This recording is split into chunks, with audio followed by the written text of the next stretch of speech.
Bonsoir tout le monde, bienvenue pour ce nouveau live et pour cette rentrée puisqu'on avait clôturé les lives au mois de décembre avec un super invité, Philippe Mérieux. On avait introduit d'ailleurs l'interview de ce soir de Laurent Lesquarche sur l'évaluation puisque c'est ce dont nous allons parler dans quelques minutes. Mais avant toute chose, je voulais vous souhaiter une excellente année 2024. J'espère qu'elle a bien démarré pour vous tous, que la reprise s'est bien passée et que vous avez accueilli ce froid qui nous envahit depuis quelques jours avec plaisir, et peut-être la neige demain d'ailleurs, qui est fortement annoncée.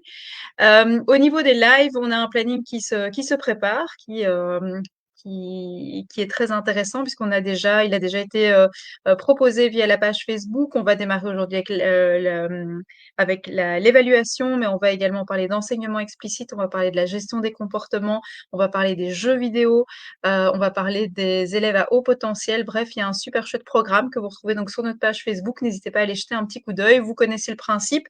Ça a lieu un mardi sur deux à 20 heures sur la page Facebook du festival. Si jamais vous n'avez pas l'occasion d'y assister, vous savez que vous pouvez toujours revisionner les interviews. Elles sont disponibles en replay, toujours sur la page Facebook ou alors sur notre chaîne YouTube, Festival Out of the Books. Vous y retrouvez également toutes les interviews données depuis plus de 3 ans maintenant. Donc il y a pas mal d'interviews, n'hésitez pas à aller jeter un petit coup d'œil si vous vous embêtez demain lorsque vous serez coincé à la maison et sous la neige. Alors bonsoir, je vois que vous vous connectez et que vous nous faites un petit coucou via le chat. Avant de démarrer, je rappelle que ces interviews se veulent très interactives et que donc si vous avez des questions, vous avez envie d'intervenir ou de poser des questions à notre invité, n'hésitez pas à utiliser le chat puisque nous on y jettera un petit coup d'œil de manière régulière et on tentera en tout cas de répondre à un maximum de vos demandes. Alors, je vous l'ai dit, ce soir, un sujet qui m'intéresse plus particulièrement, qui avait été abordé d'ailleurs lors de la dernière édition du festival au mois d'octobre, avec la présence de Laurent Lesquarche, qui était venu pour animer une conférence au mois d'octobre sur la thématique de l'évaluation. Alors c'est vrai que c'est une thématique qui nous intéresse beaucoup, qui questionne beaucoup, puisqu'on est vraiment en pleine transition, on essaye de faire évoluer les choses au niveau de l'évaluation. C'est pas toujours évident, donc on va essayer de tenter en tout cas d'offrir quelques pistes par rapport à ça avec notre invité Laurent Lesquarche, donc qui est enseignant-chercheur à l'université de Caen et qui a publié plusieurs ouvrages qui s'intéressent aux pédagogies alternatives et à la formation des enseignants. Je vous propose de l'accueillir. Bonsoir. Bonsoir. Bonsoir. Voilà, alors il y a beaucoup de personnes. Alors je vois qu'il y a même un bonjour de la Nouvelle-Calédonie où il est 6 heures du matin et la personne vient de se connecter pour nous écouter. Donc bonjour, bonjour. Bon réveil. Nous, c'est plutôt le soir ici. Et de votre côté, vous attendez aussi une tempête de neige, vous me disiez. C'est attendu un peu partout. Peut-être pas Voilà, en c'est ça. Nouvelle-Calédonie. Alors, ce soir, on va parler d'évaluation avec plusieurs aspects qu'on va tenter d'aborder. Moi, j'avais une première question, c'est l'évaluation, elle est au cœur de tous les débats ici en Belgique par rapport à l'évolution des pratiques. Et l'évaluation est évidemment un élément central dans nos pratiques pédagogiques. Donc, c'est beaucoup remis en question. C'est quoi le changement fondamental pour vous qui doit s'opérer auprès des enseignants dans leur pratique et leur vision par rapport à l'évaluation? Moi, mon point de vue, mais du coup, comme vous l'avez dit, moi je viens des pédagogies alternatives, hein, du mouvement Freinet, c'est de sortir de voir l'évaluation que un de ses enjeux qui est contrôler des connaissances, des compétences et certifier. Voilà, je crois que c'est. Et en Mhm. fait, j'ai l'impression que cet enjeu-là prend quasiment toute la place. Au détriment d'autres enjeux qui pourraient être importants, c'est-à-dire que l'évaluation soit au service de la compréhension, par exemple, de l'élève ou des choses comme ça. C'est pour ça que moi, je me retrouve pas trop dans le débat. Nous, on a beaucoup en France, mais je crois que vous l'avez vu en Belgique pas mal, sur notes, pas notes, est-ce qu'on évalue des Mhm. compétences.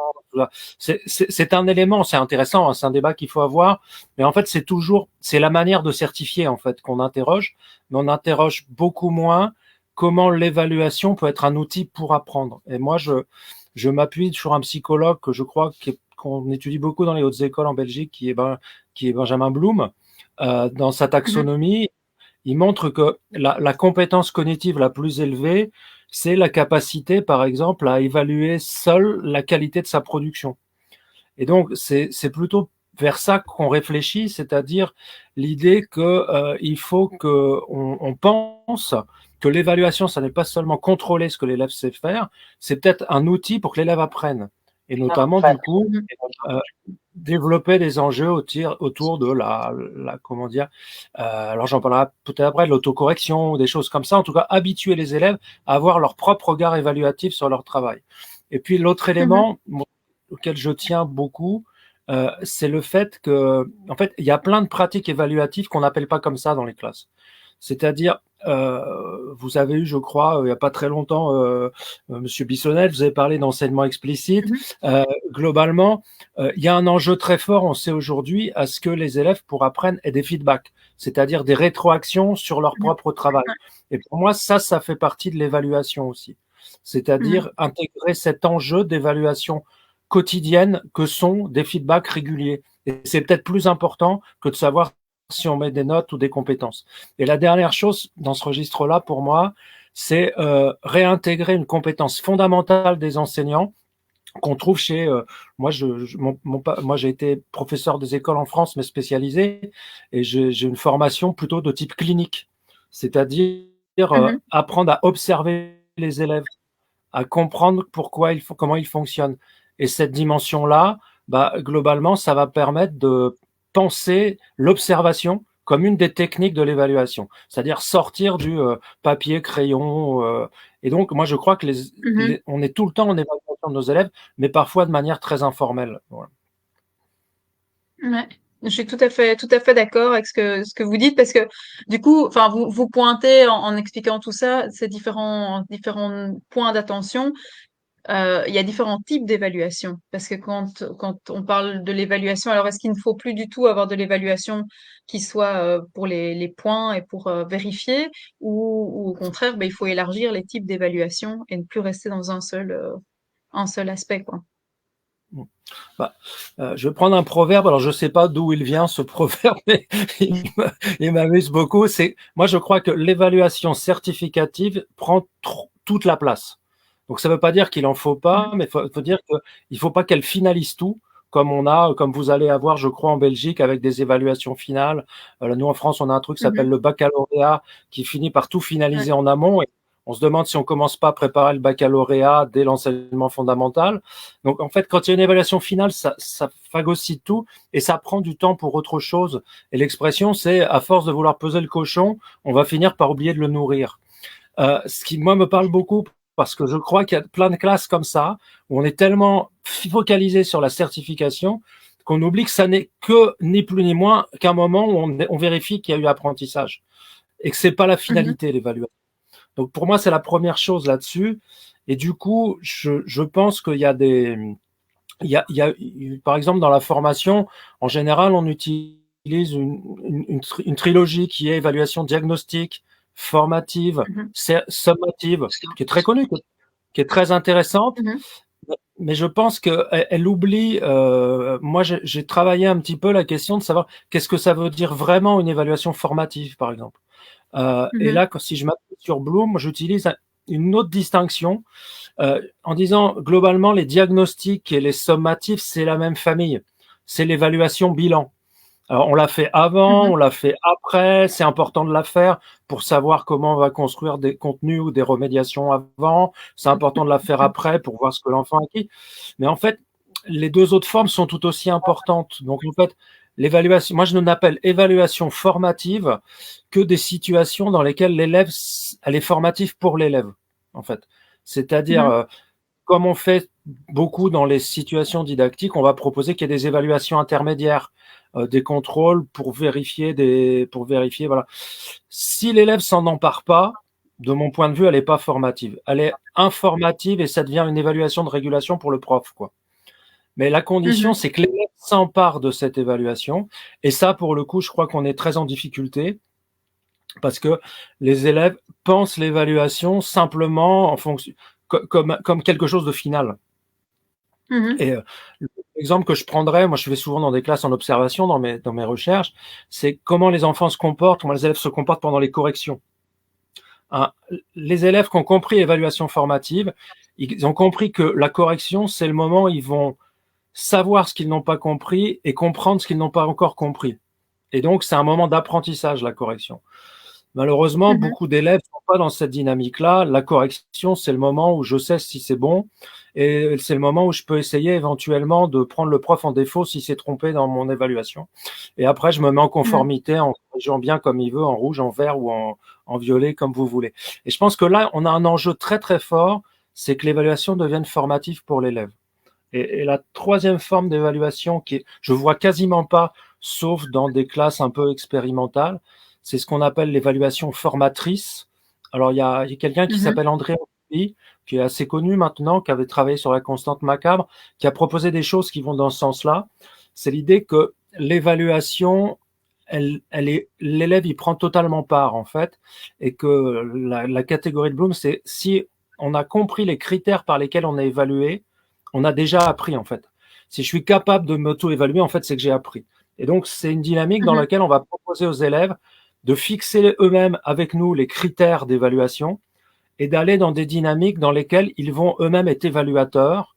Alors, l'exemple moi, que j'utilise beaucoup à la fac, par exemple, à la fin de mes cours, je propose aux étudiants de construire le sujet. Et s'ils sont capables de construire le sujet, s'ils sont capables de, quelle est la question que je devrais vous poser si je veux vérifier que vous avez compris, quoi. Ça va les Mmh. obliger à se mettre en position réflexive par rapport à ce qu'ils viennent de faire, à faire une synthèse, à synthétiser, à distinguer l'illustration du contenu, du concept, et à poser la bonne question, en fait. En fait, et Mmh. ça, c'est une évaluation formatrice, qui est une technique pas très difficile, mais qui nous pose la question de la place de chacun, quoi. Est-ce que les Mmh. élèves peuvent Ouais, être tout à fait. évaluateurs de leur propre travail, du travail des copains, voilà. Et donc, je pense que là, il y a un enjeu très fort. C'est sans doute un changement qu'on pourrait construire progressivement euh, en intégrant cette dimension un peu d'évaluation formatrice qui est franchement assez peu présente aujourd'hui dans les classes. Mmh. Petite question, dans l'évaluation formative, la notion de feedback dont vous parliez tout à l'heure, cette rétroaction qu'on essaye d'avoir au maximum qui a lieu pendant l'apprentissage, là pour vous c'est de la formative, c'est-à-dire toute petite vérification informelle finalement qui est présente tout le long de l'apprentissage, c'est de la formative. Bah, ça peut parfaitement l'être si l'élève s'en empare Mhm. en fait. C'est est-ce que quand Ok. je leur fais un retour sur leur travail, est-ce qu'ils intègrent le retour comme un élément pour modifier leur conduite, pour Mhm. modifier leur travail, s'ils le prennent en compte comme une information qui Mhm. les aide, oui, elle est formative. Ouais. Sinon, bah, si c'est juste, alors vous savez, c'est le truc quand vous allez aider un élève. Moi, je suis beaucoup en recherche en immersion, donc je fais quand je vais dans les classes, l'accord avec les collègues, c'est que je peux aider les élèves, ce qui permet de comprendre dans l'intérieur. Et très souvent, au début, les élèves, ils sont un peu perturbés parce que systématiquement, quand ils font quelque chose, je leur demande, t'es sûr? Ce qui, pour un élève de la forme scolaire, est une question qui est, si on leur demande, c'est que c'est faux, quoi. Et donc, en fait, Mhm. il Ouais, faut c'est tout ça. travailler avec eux sur le fait que leur demander s'ils sont sûrs, c'est juste normal. C'est qu'on Mhm. leur demande de répondre après assumant une réponse ou au moins en étant capable de la critiquer, de la justifier. Mais alors, les Mhm. premières fois que je leur fais ça, ils sont un peu perturbés, les enfants. Alors, je fais gaffe, hein, parce que faut pas trop les mettre en Ouais, c'est difficulté. Mais c'est un enjeu fort parce qu'on se rend compte que dans la forme scolaire, vous avez les enfants ne répondent pas pour répondre juste. Ils répondent pour avoir bon, ce qui n'est pas la même chose. Mhm. Et ils Ouais. répondent avec des systèmes de régulation qui sont du côté de est-ce qu'on l'enseignant me dit que c'est bon ou pas. Mais si c'est ça le seul objectif, c'est pas un apprentissage en fait, c'est une mise Mhm. en conformité. Voilà. Et comment faire évoluer ça? Parce que c'est vrai que c'était ma question suivante, en fait, c'est que le constat des enseignants ici en Belgique, je pense comme en France, c'est-à-dire cette évaluation formative ou formatrice en tout cas, elle est difficile à mettre en place parce qu'à partir du moment où l'élève se dit en fait ça ne compte pas, ça ne vaut pas, ça n'a pas d'importance. En fait, beaucoup d'enseignants regrettent le fait que les élèves ne s'impliquent absolument pas, voient ça comme quelque chose de tout à fait secondaire et regrettent de se dire finalement est-ce qu'elle est vraiment intéressante cette évaluation. Bon, il faut reconnaître qu'elle reste quand même encore souvent sur papier, même si je pense que c'est en train d'évoluer, mais mais pas évident parce que je vois beaucoup d'enseignants qui se découragent un peu, se disant ben, si c'est formatif, l'élève pose la question est-ce que c'est formatif? Si oui, ah, alors. je m'implique beaucoup moins, quoi. Quel serait votre conseil finalement aux enseignants par rapport à ça? Bon, à 2 niveaux, je répondrai à 2 niveaux. Un niveau plus de principe, je pense qu'on lutte, là, c'est Don Quichotte dont on parle. C'est-à-dire que dans une société qui est, nous en France, on a une émission en ce moment, c'est Star Academy. Les gens, ils votent, pas de problème. On est dans une société où tout l'environnement est un environnement évaluatif, où tout ce qui compte, c'est le résultat et la réussite. Et en fait, Mmh. l'école est quasiment un des seuls lieux où on vient tenir un discours comme quoi, sur l'erreur notamment, et c'est très bien, on a fait évoluer Mmh. un discours sur l'erreur, mais il est assez dissonant par rapport au reste de la société, quoi, à plein de moments. C'est-à-dire, c'est pas grave de se tromper, c'est comme ça t'apprends, tu peux, bon. Et je pense que le problème de l'évaluation formative, il est du même registre, c'est-à-dire tout le système fonctionne sur une évaluation finalisée sur l'évaluation finale, quoi. Et d'un coup, Mmh. donner sens aux évaluations intermédiaires, on rame à contre-courant. Ça veut dire qu'il faut pas le faire, mais ça veut dire que depuis tous les enfants, depuis la toute petite enfance, ils sont habitués à travailler dans cette perspective très behavioriste en fait, hein, c'est-à-dire Mmh. on finalise les apprentissages par la récompense que serait la bonne note ou au contraire par la entre guillemets la punition que serait une mauvaise note. Enfin, c'est tellement fort que faut pas croire qu'on peut révolutionner ça du jour au lendemain. Là, pour le coup, Ouais. c'est une révolution systémique. Et celle-là, tout seul dans sa petite classe, on n'a pas trop la main. Par contre, on peut quand même intégrer, là je vais descendre au niveau pragmatique, là, moi j'avais été très intéressé par une partie des propositions d'Antibi, j'ai des collègues, on a un projet de recherche au Havre sur un collège coopératif, une classe coopérative, où les collègues sont partis de la réflexion sur Antibi, ils l'ont un peu transformé, en fait c'est une évaluation par pédagogie de la réussite. C'est-à-dire que, en fait, il n'y a qu'à l'école où quand on réussit pas quelque chose, on ne peut pas le refaire. Dans la vie de tous les jours, je vais Mmh. prendre l'exemple du permis de conduire. Je connais pas le permis de conduire en Belgique, je le connais en France. Euh, nous, en Bien, France, a ouais. priori, quand on rate le permis de conduire, on a comme information qu'on l'a pas réussi, et on peut reprendre des leçons, on le reprépare et on le repasse. Et alors, vous pourrez Mmh. peut-être penser que les Français conduisent mal, ce qui est pas faux, mais globalement, la logique de la vie sociale, c'est qu'on refait jusqu'à ce qu'on réussisse. C'est ce que je vais appeler une pédagogie de Mmh. la réussite. Et l'évaluation peut être pensée comme ça. C'est-à-dire, on peut très bien imaginer que, alors, ces collègues-là pratiquent des choses de ce type-là, pas tout le temps, parce que c'est chronophage, mais des moments où l'élève peut rendre un travail, on est évalué, ça compte pour la certification, donc on verra. Par contre, une fois qu'on a son retour d'évaluation, on a le droit de reprendre le travail pour l'améliorer. Mmh. Et Ouais. il n'est réellement certifié qu'en deuxième intention si il a été amélioré. Et en fait, alors je pense à cet exemple-là, mais c'est cette idée de redonner de la valeur à l'évaluation formative. Et donc ça en fait Mmh. partie. Alors il y a aussi d'autres pistes, des collègues qui cotent une évaluation formative un peu moins, un peu plus. Moi je suis moins fan de ça parce que je pense que il faut leur apprendre aussi la gratuité des choses. Mmh. Il y a des travaux qu'on fait parce qu'ils ne sont pas évalués. Moi, à l'université, je milite pour qu'on ait plein de cours pas évalués, parce que je pense que c'est de la responsabilité, ça responsabilise aussi les apprenants. Et donc, dans des Mmh. pédagogies alternatives, notamment, quand là, je suis un projet de recherche dans une école freinée en région normande. Bon, bah, les élèves, ils ont l'habitude que tout ne soit pas évalué, et ça les empêche pas de faire, si vous voulez. Mmh. Mais c'est tout l'environnement qui permet et entretient l'idée que l'évaluation s'apporte que sur certaines choses et c'est qu'à certains moments. Et je pense que là, je sais pas si je réponds clairement, mais cette idée de remettre de la gratuité et de l'intérêt dans la tâche elle-même, c'est un enjeu fondamental, quoi. Ce que mon collègue Jean-Pierre Mmh. Azotti appelait la saveur des savoirs. Le problème, c'est que dès qu'on travaille avec de l'évaluation certificative comme finalité, en fait, on renforce ce que j'appellerais, je sais pas si le terme, ce qu'on appelle une motivation extrinsèque, c'est-à-dire Mmh. la carotte et le bâton, quoi. Et donc, Mmh. là, il y a un enjeu. Et là, du coup, ce qui pourrait être aussi une forme de l'évaluation formative ou en tout cas valorisante, je crois que c'est tout ce qui est du côté des chefs-d'œuvre, des portfolios, de Mmh. toutes ces Mmh. formes-là d'évaluation, mais qui n'ont pas à être cotées, si vous voulez. Sur Mmh. le portfolio, je pense qu'il y a une grosse ambiguïté. Au départ, c'est un outil qui est totalement gratuit, le portfolio. Je sais pas comment, si c'est comme ça que Ouais. vous l'appelez en Belgique ou Oui, c'était le comme ça, dossier. oui, oui, tout à fait, on Au départ, c'est un outil de la pédagogie. Enfin, je suis content d'avoir fait quelque chose, je suis fier de ma réussite, je le mets dans mon portfolio, quoi. C'est mon Mhm. pressbook, hein. Et comme le monde scolaire a horreur de la gratuité, veut tout, veut tout formaliser. Ça s'est transformé dans pas mal d'espaces où, voilà, le gamin, il fait son truc pour le portfolio et tout ça va être coté derrière. Alors que Mhm. peut-être qu'on peut se laisser des espaces où les choses sont pas forcément cotées pour qu'elles aient de la valeur en elles-mêmes. Alors là, pour le coup, je pense qu'il y a Mhm. une très grosse différence entre les pratiques dans les pédagogies alternatives et dans les pédagogies plus traditionnelles, même rénovées, quoi. Mhm.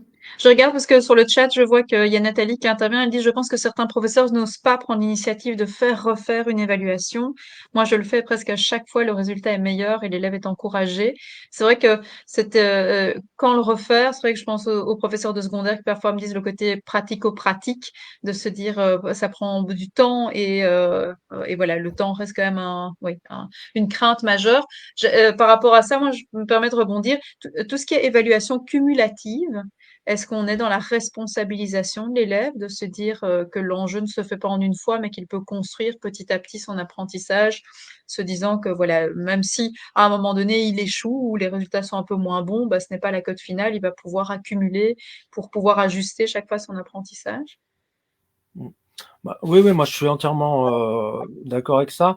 Et là-dessus, je pense qu'il y a une vraie différence pour le coup entre les évaluations par compétences et les évaluations notées, cotées, Mhm, voilà. Parce que en plus, bon, si on fait un petit détour, par exemple la note, nous c'est très fort en France. Je crois que chez vous il y a plus de pourcentage, mais bon, il y a quand même la note est toujours là à pas mal d'endroits. mhm, La note, ça ne veut rien dire en fait. Le problème de la note, c'est que c'est pas un outil, par exemple, pour mesurer ses progrès. Si j'ai un 12 en français en première et que j'ai un 12 en français en cinquième, c'est pas la même compétence qu'on valide en fait. mhm, Ça n'est ni plus ouais, ni moins qu'un écart. La note, c'est qu'un point de repère, un écart par rapport à une norme attendue et c'est extrêmement arbitraire en fait. Et par exemple, la note ne mhm, permet pas de mesurer ses progrès. Un élève peut très bien progresser et voir ses notes baisser. Parce qu'en termes d'apprentissage, il sait plus de choses, mais en termes de notes, son écart à la norme, lui, a augmenté. Donc en fait, c'est pour ça que pour le mhm, coup, l'approche par compétence, elle est, à mon sens, quand même plus intéressante que l'approche cotée, mhm, parce qu'elle est cumulative notamment. C'est-à-dire, j'ai une compétence que j'ai à un certain degré, puis je vais l'avoir à un autre degré. Enfin, mais par contre, ça suppose une réflexion très très forte. Par exemple, pour évaluer par compétence, il faut avoir enseigné par compétence. Enseigné par compétence. Ouais. Et là, Ouais. très souvent, là, je sais pas, j'ai un écho d'un coup. Voilà. ah, Et, ouais. Et très euh, souvent, ouais, je sais pas, juste voilà. Très souvent le problème qu'on ouais, ouais, ouais, c'est bon. Très souvent le problème qu'on rencontre, c'est que alors moi je parle là de la situation française, je connais moins la situation belge par rapport à ça, mais nous en France, du jour au lendemain, on a dit aux enseignants évalués par compétences. Il n'y a pas eu de plan massif de formation pour expliquer pourquoi, qu'est-ce que ça change, les impacts sur l'élève, ces dimensions-là, l'intérêt en fait. Et en fait, massivement, ce qui s'est passé, je crois pas trop caricaturer, c'est que massivement, les collègues ont continué à évaluer à peu près de la même manière. Ils ont continué à avoir des systèmes de cotes et à partir de leurs cotes, ils valident des compétences. Et du coup, c'est comme aurait dit Coluche, c'est comme avec les nœuds dans la lessive, c'est pareil, mais c'est plus long parce faut défaire les nœuds après. Donc là, c'est un peu la même idée, c'est-à-dire que moi, je vois surtout des collègues qui voient l'évaluation par compétences comme un surplus de travail et qui n'en ont pas compris l'esprit. Mais en même temps, ils sont pas fautifs, hein. On les a pas formés, on leur a pas expliqué pourquoi, comment. Et là, pour le coup, quand je vois bien fonctionner l'évaluation par compétences, c'est quand des outils ont été construits. Moi, je suis assez intéressé, par exemple, pour ce type d'évaluation, par les outils construits, alors qui viennent en partie de la pédagogie institutionnelle, d'évaluation par ceinture de compétences. Parce que ce sont des types d'évaluation qui ont le mérite de ne pas être ésotériques dans les définitions, c'est-à-dire on construit les évaluations à partir d'observables dont les enfants peuvent s'emparer, et puis on met dans une même compétence un degré de progression qui permet de manière très formelle, avec le système de ceinture, de se voir et se sentir progresser. Et ça, c'est un enjeu pour moi très très très fort aujourd'hui, qu'on ait des outils de ce type-là.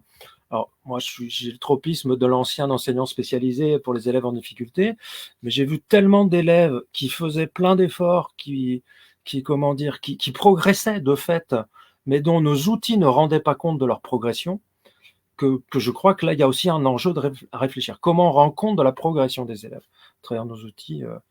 Je viens d'un autre courant qui est l'éducation physique, et par exemple, l'éducation physique et sportive a réfléchi cette question-là depuis 30 ans, en fait. De fait, Mmh. puisque quand vous avez des enfants qui n'ont pas les mêmes compétences de base en termes physiologiques pour faire des choses, bah, vous êtes obligé de trouver des outils pour montrer quand même qu'il s'est appris quelque chose et que c'est pas seulement Mmh. la performance finale qui compte, quoi. Je rebondis sur ce que vous dites parce qu'on avait eu la chance de recevoir à 2 reprises d'ailleurs Yves Cordoc qui a publié chez ESF aussi par rapport à la mise en place des ceintures de compétences qu'il met en place dans ses classes de fin de primaire. Et on avait effectivement abordé la boucle d'évaluation qu'il utilisait avec un diagnostic, avec la possibilité de repasser les évaluations et vraiment la mise en place concrète des ceintures de compétences. Voilà, je vois que Yves nous écoute ce soir, donc c'est chouette. Mais voilà, pour ceux qui n'avaient pas vu ce live-là, n'hésitez pas à rejeter un coup d'œil parce que ça fait vraiment le lien avec ce que vous expliquez dans ces pistes concrètes. Donc, lui va un petit peu plus loin dans cette comment mettre en œuvre ces ceintures de compétences dans une classe de primaire ou dans une classe de secondaire. Il y a eu pas mal d'initiatives déjà mises en place. Je rebondis aussi parce que je voyais qu'il y avait une intervention de Mel qui disait ne pensez-vous pas que s'il est si difficile de se passer de l'évaluation certificative, cela vient en partie du droit qu'ont les parents de savoir où en est leur enfant, propos souvent tenus de la part de certains collègues. Bah, si vous voulez réagir par rapport à ça, finalement, vous avez déjà en partie répondu, je pense, à cette idée que les points, finalement, n'étaient peut-être pas très représentatifs, mais je sais pas si on peut dire Non, autre chose à Mel. ouais, je répondrai à deux niveaux. Moi, mon propos est pas de dire qu'il faut supprimer l'évaluation certificative. Mhm, On en a besoin. Il faut des moments où on vérifie, où on contrôle qu'une compétence a été construite, pas construite. La question, c'est est-ce que ça intervient. Je suppose que si Yves, que je salue, donc, euh, fonctionne avec des ceintures, la grande différence, c'est qu'on évalue au long cours. Par mhm, exemple, la question, je suppose que c'est le type de pratique qu'on a en tout cas dans ces courants-là. Par exemple, on n'est pas évalué juste parce que c'est lundi et que le prof a décidé qu'il y aurait une évaluation en français. En mhm, pédagogie française, dans beaucoup de situations, notamment dans tout le travail par fichier, c'est les élèves qui demandent à être évalués, ce qui change aussi le tout rapport à aux fait. choses. L'évaluation certificative, elle est bien là. Et Freinet disait, globalement, alors, il y avait des systèmes d'autocorrection, des choses comme ça, mais par contre, la certification, c'était toujours l'évaluation par l'enseignant Mhm, dans sa pensée. Donc, moi, je pense qu'il faut une évaluation certificative. Par contre, il ne faut pas être obsédé par l'évaluation certificative et il mhm, faut, il faut pas qu'elle finalise tout. C'est ça. Mais par contre, il faut qu'on ait des outils de certificatif, évidemment, parce que c'est aussi quelque chose qu'on se doit à nous-mêmes, qu'on doit aux enfants et aux familles, de pouvoir dire où on en est, quoi, et pas leur mentir mhm, aussi. Alors, l'autre problématique qu'on a, moi, j'ai plutôt vu ça en France dans des collèges au niveau collège de REP, où là, on commence à avoir des écarts de compétences énormes entre les élèves à certains moments, et où on va avoir des formes d'évaluation un peu édulcorées qui peuvent être une manière de mentir, pas volontairement, mais mhm, pour pas appuyer là où ça fait mal. Finalement, on va édulcorer, nuancer, et finalement arriver à ne plus vraiment dire quelle est la situation réelle de l'enfant par rapport aux apprentissages. Sachant que moi, j'avais un souvenir en général, les gens aiment bien les anecdotes. Moi, c'est un souvenir qui m'avait marqué. J'étais enseignant spécialisé il y a une vingtaine d'années. Et on avait en France, là, c'était en primaire, en fondamentale, donc pour vous, on avait un joli cahier à 12 pages avec des couleurs, des rouges, verts, voilà, c'était bien un truc. Et tout était rédigé dans notre langage ésotérique d'enseignant. C'est-à-dire, nous, on mhm, comprenait très bien ce qu'il y avait derrière chaque compétence, les familles, pas vraiment, quoi, très clairement. Et je me souviens d'un entretien, moi j'étais médiateur dans l'entretien parce que j'étais enseignant spécialisé, où j'avais un enseignant qui essayait de faire comprendre, en gros, aux parents que ça allait pas et les parents qui étaient obnubilés par les 4 points verts qu'il y avait en art plastique, en EPS et en voilà. Et ça m'avait beaucoup marqué parce que je pense que le collègue était d'une extrêmement bonne volonté sur les trucs, mais là les familles elles voulaient voir ce qu'elles avaient envie de voir. Et là l'outil n'était pas mhm, adapté. Et dans cette école-là, on était arrivé à un truc. Après, du coup, on avait vraiment souvent des problèmes comme ça. Notre référentiel de compétences, je pense, était illisible pour les familles. Et les collègues avaient fini par rajouter, après le référentiel de compétences, une note manuscrite, discipline par discipline, pour dire ça va pas, quoi, en gros. Et C'est c'est ça. ça aussi qu'on doit aux familles, pour pas leur mentir. Voilà. Je sais pas si ça répondait à la Mhm. question. Voilà. Je pense. Je vois aussi un mot de Roger qui met bonjour à toutes et à tous. Je tiens d'entrée à saluer cette approche pédagogique de l'invité qui mérite d'être mise en évidence dans d'autres contextes, surtout dans un contexte d'éducation inclusive. C'est un petit, voilà, comme souhaité lors de la déclaration de Salamanque tenue Espagne. Alors, je vois qu'il y a pas mal de commentaires. J'essaie de rebondir. Question, pourrons-nous donner à un élève la note 0 lors d'une évaluation? Moi, à moins qu'il ait rendu feuille blanche, bon, ça peut m'arriver à l'université, mais vous savez comment sont les étudiants. Bah, s'il n'y a pas de travail, moi je mets 0. Mais à partir du moment où l'élève a produit quelque chose, j'aurais un peu de mal pour ma part à mettre 0. Parce qu'il y a une production quand même. Voilà. Donc, Mhm, après, mais après, moi, ma position, c'est de ne pas. C'est d'avoir des critères. Alors, c'est aussi une autre discussion qu'on peut avoir. C'est qu'en fait, c'est d'être vraiment dans une évaluation critériée et que ces critères soient compréhensibles par les élèves. Et que donc, à mhm, la limite, si on lui met 0, il faut qu'avec les mêmes critères, il se mette lui aussi 0. Ce qui pose la question de la co-évaluation, c'est-à-dire par rapport à l'évaluation formative, souvent, alors, co-évaluation, on en parle en deux sens. Le premier sens, c'est co-évaluation entre élèves. Et c'est un outil que je trouve très intéressant parce que c'est un pas vers l'auto-évaluation, en fait. Enfin, il n'y a pas mhm, d'auto-évaluation. Je pense que, en tout cas, vers une dynamique auto-évaluative, une manière de penser à regarder son travail avec un regard évaluatif. Bon. Et c'est déjà porter un regard sur le travail du copain, essayer de penser si ça va pas, et quels sont les critères qui vont permettre de le dire. C'est un enjeu fort. Bon. La deuxième chose, c'est la co-évaluation avec l'enseignant, parce qu'en fait, l'évaluation formative, c'est une situation de co-évaluation. Dans les pédagogies type, notamment autour du plan de travail, en freiné, mais aussi mhm, dans les classes flexibles, moi je travaille avec des classes flexibles aussi, une des premières choses sur lesquelles je discute moi avec les collègues, c'est de dire pourquoi tu mets pas une colonne auto, moi je pense que, voilà ce que je pense de mon travail, disons dynamique auto-évaluative, et voilà ce que l'enseignant en pense. Et ensuite, ce qui est intéressant, c'est de discuter la différence, en fait. Pourquoi est-ce que tu penses mhm, que tu as réussi? Pourquoi moi je pense que tu n'as pas réussi? À l'inverse, pourquoi? Ça arrive très souvent. Pourquoi moi je pense que tu as réussi et toi tu penses que tu n'as pas réussi? Et en fait, tout mhm, le travail, là, il se joue dans cet échange autour de la production, de l'enfant. Et je crois qu'on a quelque chose de fort. Donc en fait, qu'une note soit pas très bonne, c'est pas le tout, c'est que ce soit justifié, que ce soit compris par l'élève. La mhm. problématique, c'est quand la note apparaît comme quelque chose de totalement arbitraire.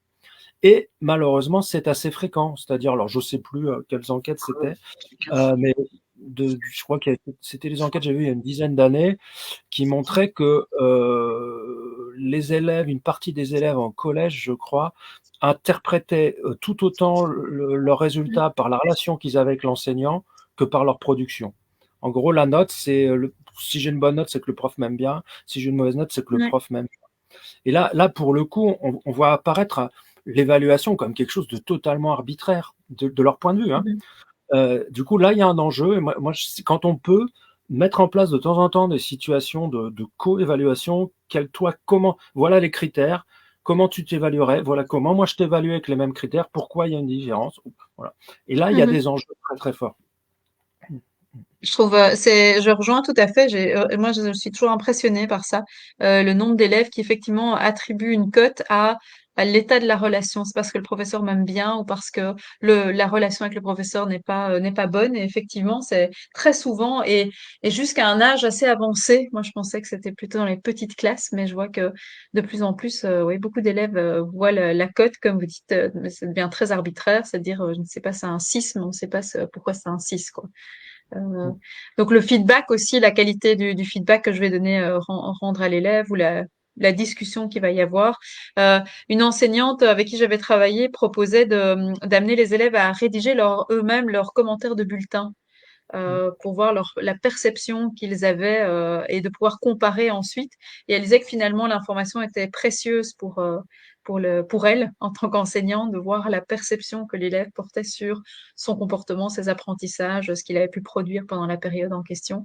Je trouvais l'initiative assez intéressante. Ça avait donné des résultats intéressants. Dans le même registre d'idées, là, j'ai le plaisir, l'honneur, je sais pas, de travailler avec une équipe d'un collège là.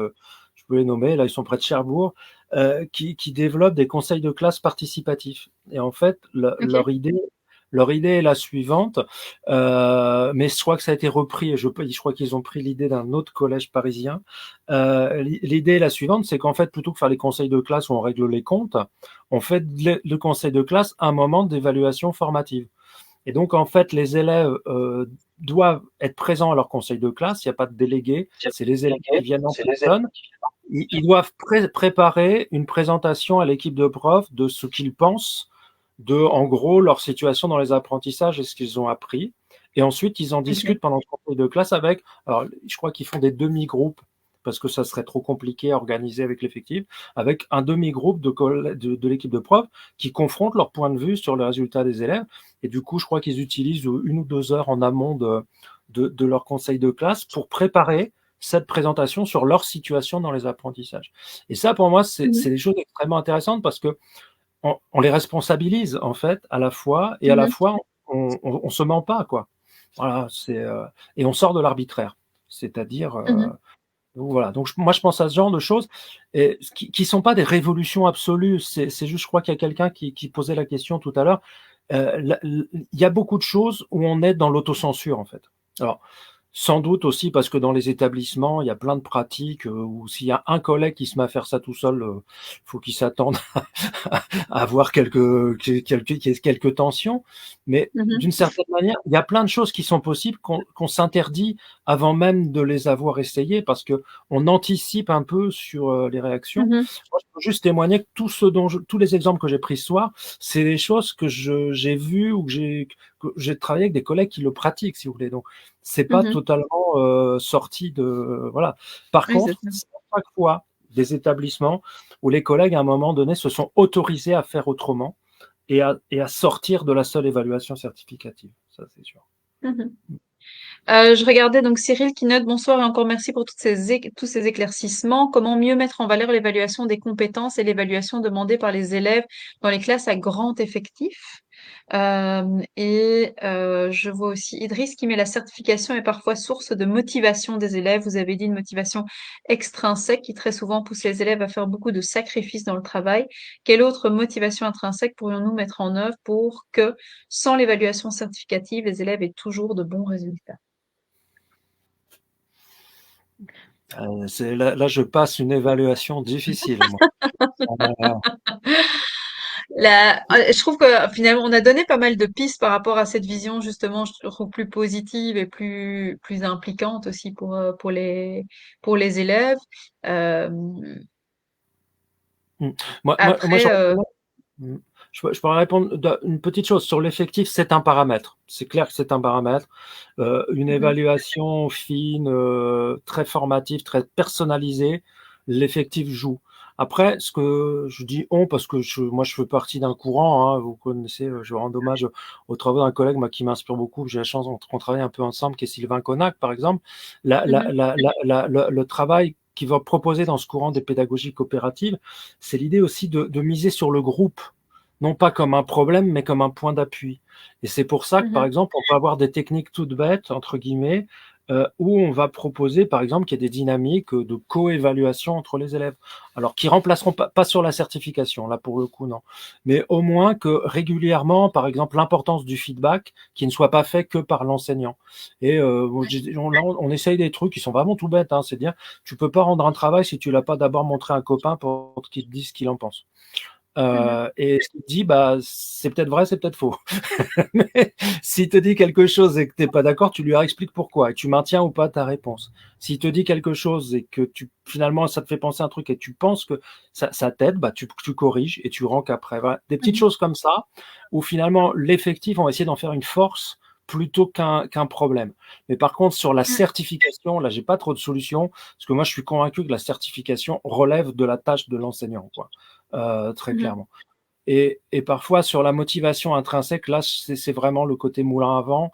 Je crois que ça passe par un détour de retrouver le plaisir de la réussite, en fait. Et dans la mhm, gratuité dont je parlais tout à l'heure, je crois qu'en tant qu'être humain, nous aimons être fiers de notre travail, nous aimons être fiers de savoir, nous aimons être fiers d'apprendre. Et c'est ça le plaisir d'apprendre Le problème, c'est qu'à force de les motiver par l'extérieur, on joue très peu sur cette dynamique-là, quoi. Donc, dans les Mhm. pédagogies alternatives, je crois que ce qui permet de maintenir cette dynamique-là, c'est en fait toutes les tâches de projet, toutes les tâches de production qui vont valoriser des réussites et des compétences sans pour autant, voilà. Alors peut-être que je réfléchis en même temps, hein, c'est bien, c'est enregistré comme ça, je Mhm. saurais ce que je peux raconter comme bêtises, mais moi ça me fait penser à ce que je vois dans certaines classes qui m'intéressent beaucoup, c'est ces bilans de fin de journée où on va proposer aux élèves de se féliciter ou de dire voilà, aujourd'hui je suis fier de moi parce que quoi. Alors c'est Mhm. assez rigolo parce que vous avez des gamins, mais parfois c'est en collège aussi, qui vont se dire moi aujourd'hui je veux dire j'ai quand même réussi à écrire un texte de 10 lignes, bravo. Les autres, bravo. Voilà, Mhm. puis c'est tout. C'est une forme de l'évaluation et de la réussite qui renoue ce lien avec on fait à l'école pour apprendre, dans le plaisir d'apprendre, et pas seulement pour avoir des résultats. Mais c'est tellement petit par rapport à la dynamique globale que c'est vrai que c'est très très Mhm. compliqué. Voilà. Euh, Oui, c'est ça. un dernier point pour rebondir par rapport à ça, un outil qui a été utilisé aussi pas mal, on en avait parlé également, c'est le cahier d'apprentissage comme étant un moyen pas évaluatif, mais de permettre à l'élève de dire, tiens, voilà ce que j'ai appris en fait aujourd'hui ou cette semaine, et je vais le présenter en fait à d'autres personnes, mais ce cahier n'est pas évalué véritablement, enfin pas de manière certificative en tout cas. C'est aussi une manière de valoriser l'apprentissage juste pour le plaisir aussi qu'on a d'apprendre, de mettre en évidence ce qu'on a pu apprendre. Ouais, ouais, complètement. Je trouve ça, moi, ce que j'aime beaucoup aussi, c'est tout ce qui est marché de connaissances, en fait, qui Mhm, vont permettre, surtout pour les gamins parfois en difficulté, qui dans les compétences académiques sont quand même pas les plus valorisées, et la possibilité qu'il y a bah, de partager une compétence, d'être le savant de quelque chose à un moment donné vis-à-vis des autres élèves. mhm, Alors là, on n'est pas du tout dans la compétence au sens académique, mais finalement, on est quand même dans la compétence dans l'estime de soi.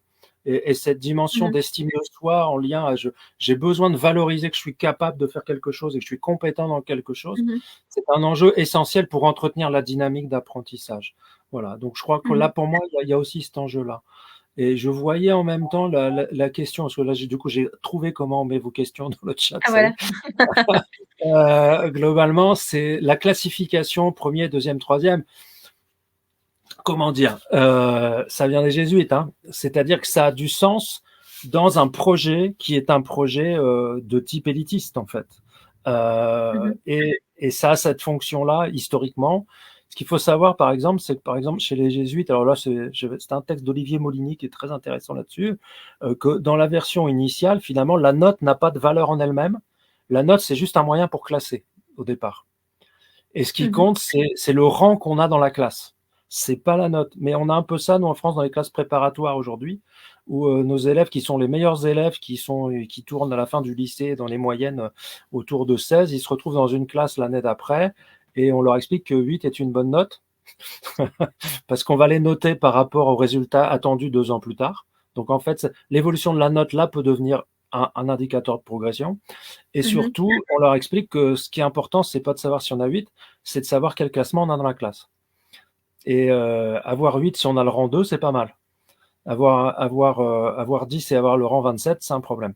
Donc là, pour le coup, Ok. c'est deux logiques historiques de l'évaluation qui sont différentes. Et je pense que la question du classement, ça vient de cet héritage-là, mais ça fait des dégâts quand même, cette pratique, parce qu'on habitue les élèves à ne pas travailler pour eux, mais non seulement pour la certification, mais en plus dans la comparaison avec les autres. Donc, on crée toutes les conditions de la compétition scolaire, je crois, avec des pratiques comme ça. Mhm.